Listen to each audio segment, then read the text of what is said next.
संघर्ष fast news सदैव आपल्या सेवेत। प्रकाश फरडे साहित्य साधना पुरस्काराने सन्मानित।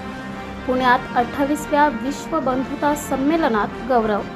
रविवार दिनांक 12 एप्रिल 2026 रोजी पुण्यातील SM जोशी सभागृहात संपन्न झालेल्या 28व्या विश्व बंधुता साहित्य संमेलनात विश्व बंधुता परिषद, भारतीय जैन संघटना व काशाय प्रकाशन यांच्या संयुक्त विद्यमाने नव्या पिढीच्या साहित्याचे प्रतिनिधित्व करणाऱ्या प्रकाश नारायण फरडे यांना प्राध्यापक राग जाधव साहित्य साधना पुरस्कार देऊन मान्यवरांच्या हस्ते गौरवण्यात आले।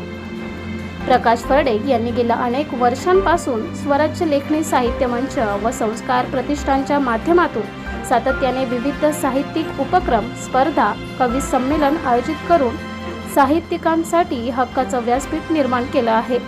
साहित्य संस्कृती जोपासण्यात दिलेल्या योगदानाबद्दल त्यांना या मानाच्या पुरस्काराने सन्मानित करण्यात आले आहे।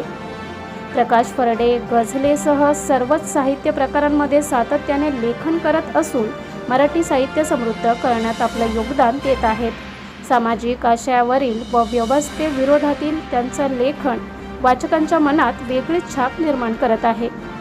आतापर्यंत अखिल भारतीय साहित्य संमेलनाच्या व इतर अनेक साहित्यिक संस्थांच्या संमेलनात निमंत्रित कवी, गझलकार, प्रमुख पाहुणे म्हणून उपस्थिती दर्शवलेल्या प्रकाश फरडे यांना अनेक साहित्यिक पुरस्कार प्रदान करण्यात आले आहेत।